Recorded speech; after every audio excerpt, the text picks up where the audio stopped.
Genesis 41. When 2 full years had passed, Pharaoh had a dream. He was standing by the Nile, when out of the river there came up 7 cows, sleek and fat, and they grazed among the reeds. After them, 7 other cows, ugly and gaunt, came up out of the Nile and stood beside those on the riverbank. And the cows that were ugly and gaunt ate up the 7 sleek, fat cows. Then Pharaoh woke up. He fell asleep again and had a second dream. 7 heads of grain, healthy and good, were growing on a single stalk. After them, 7 other heads of grain sprouted, thin and scorched by the east wind. The thin heads of grain swallowed up the 7 healthy full heads. Then Pharaoh woke up. It had been a dream. In the morning his mind was troubled, so he sent for all the magicians and the wise men of Egypt. Pharaoh told them his dreams, but no one could interpret them for him. Then the chief cupbearer said to Pharaoh, "Today I am reminded of my shortcomings. Pharaoh was once angry with his servants, and he imprisoned me and the chief baker in the house of the captain of the guard. Each of us had a dream the same night, and each dream had a meaning of its own. Now a young Hebrew was there with us, a servant of the captain of the guard. We told him our dreams, and he interpreted them for us, giving each man the interpretation of his dream. And things turned out exactly as he interpreted them to us. I was restored to my position, and the other man was impaled." So Pharaoh sent for Joseph, and he was quickly brought from the dungeon. When he had shaved and changed his clothes, he came before Pharaoh. Pharaoh said to Joseph, "I had a dream, and no one can interpret it. But I have heard it said of you that when you hear a dream, you can interpret it." "I cannot do it," Joseph replied to Pharaoh. "But God will give Pharaoh the answer he desires." Then Pharaoh said to Joseph, "In my dream I was standing on the bank of the Nile, when out of the river there came up 7 cows, fat and sleek, and they grazed among the reeds. After them, 7 other cows came up, scrawny and very ugly and lean. I had never seen such ugly cows in all the land of Egypt. The lean, ugly cows ate up the 7 fat cows that came up first. But even after they ate them, no one could tell that they had done so. They looked just as ugly as before. Then I woke up. In my dream, I saw 7 heads of grain, full and good, growing on a single stalk. After them, 7 other heads sprouted, withered and thin and scorched by the east wind. The thin heads of grain swallowed up the 7 good heads. I told this to the magicians, but none of them could explain it to me." Then Joseph said to Pharaoh, "The dreams of Pharaoh are one and the same. God has revealed to Pharaoh what he is about to do. The 7 good cows are 7 years, and the 7 good heads of grain are 7 years. It is one and the same dream. The 7 lean, ugly cows that came up afterward are 7 years, and so are the 7 worthless heads of grain scorched by the east wind. There are 7 years of famine. It is just as I said to Pharaoh. God has shown Pharaoh what he is about to do. 7 years of great abundance are coming throughout the land of Egypt, but 7 years of famine will follow them. Then the abundance in Egypt will be forgotten, and the famine will ravage the land. The abundance in the land will not be remembered, because the famine that follows it will be so severe." The reason the dream was given to Pharaoh in 2 forms is that the matter has been firmly decided by God, and God will do it soon. And now let Pharaoh look for a discerning and wise man and put him in charge of the land of Egypt. Let Pharaoh appoint commissioners over the land to take 1/5 of the harvest of Egypt during the 7 years of abundance. They should collect all the food of these good years that are coming and store up the grain under the authority of Pharaoh to be kept in the cities for food.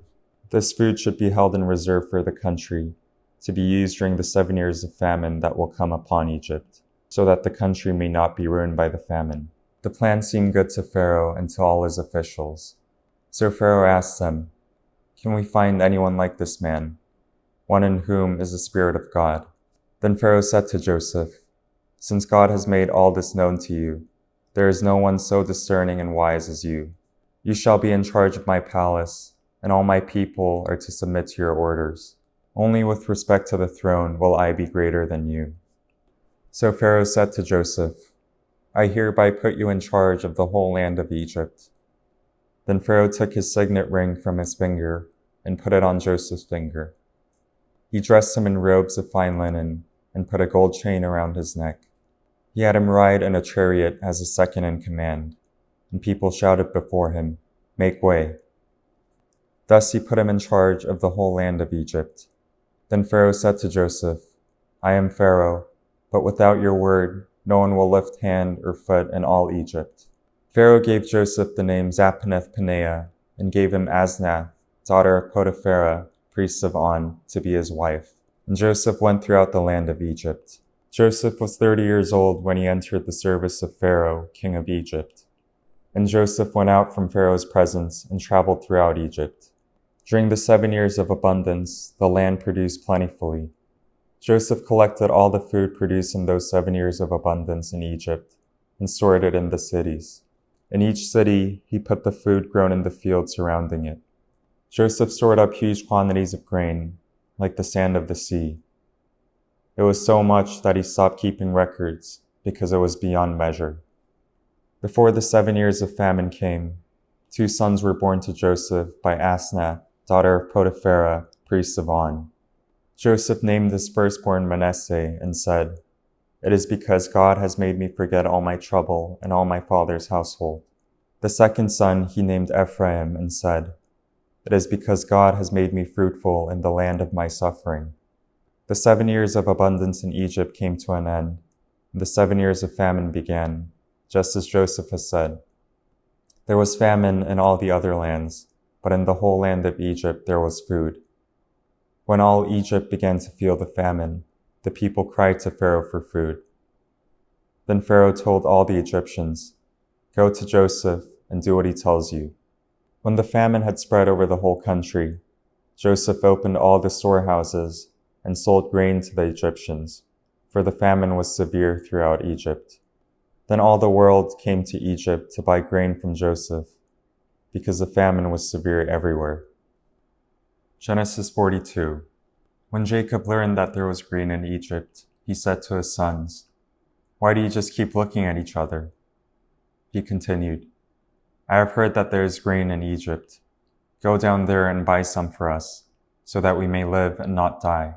Then 10 of Joseph's brothers went down to buy grain from Egypt. But Jacob did not send Benjamin, Joseph's brother, with the others, because he was afraid that harm might come to him.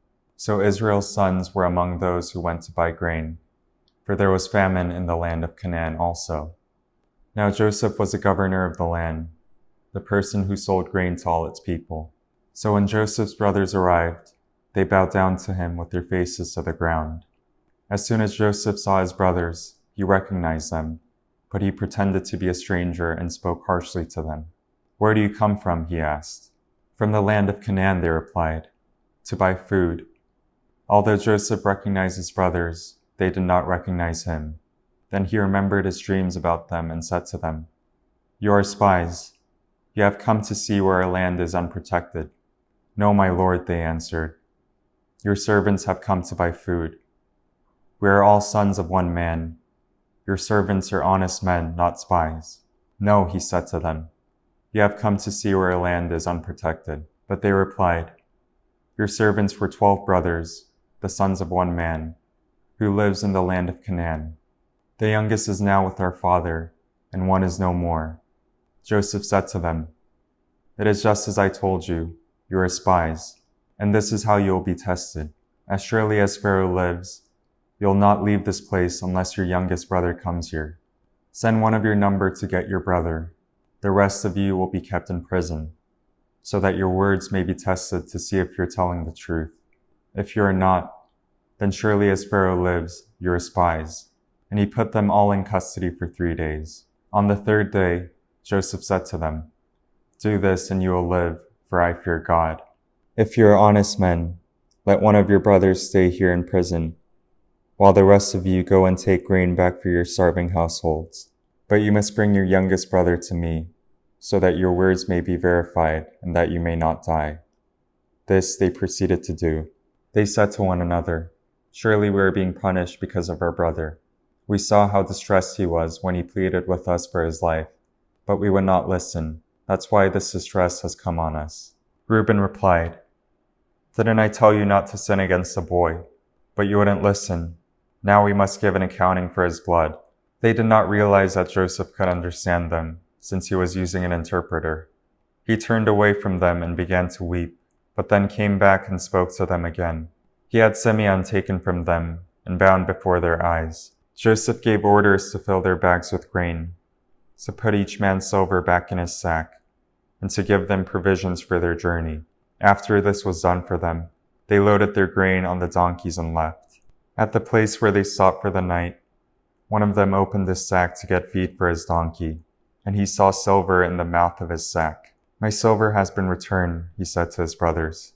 Here it is in my sack. Their hearts sank, and they turned to each other trembling and said, What is this that God has done to us? When they came to their father Jacob in the land of Canaan, they told him all that had happened to them. They said, The man who is Lord over the land spoke harshly to us, and treated us so as we were spying on the land. But we said to him, We are honest men, we are not spies. We were 12 brothers, sons of one father. One is no more, and the youngest is now with our father in Canaan. Then the man who is Lord over the land said to us, This is how I will know whether you are honest men. Leave one of your brothers here with me, and take food for your starving households and go. But bring your youngest brother to me, so I will know that you are not spies, but honest men. Then I will give your brother back to you, and you can trade in the land. As they were emptying their sacks, there in each man's sack was his pouch of silver. When they and their father saw the money pouches, they were frightened. Their father Jacob said to them, You have deprived me of my children. Joseph is no more, and Simeon is no more. And now you want to take Benjamin. Everything is against me. Then Reuben said to his father, You may put both of my sons to death if I do not bring him back to you. Entrust him to my care, and I will bring him back. But Jacob said, My son will not go down there with you. His brother is dead, and he is the only one left. If harm comes to him on the journey you are taking, you'll bring my great head down to the grave in sorrow. Amen.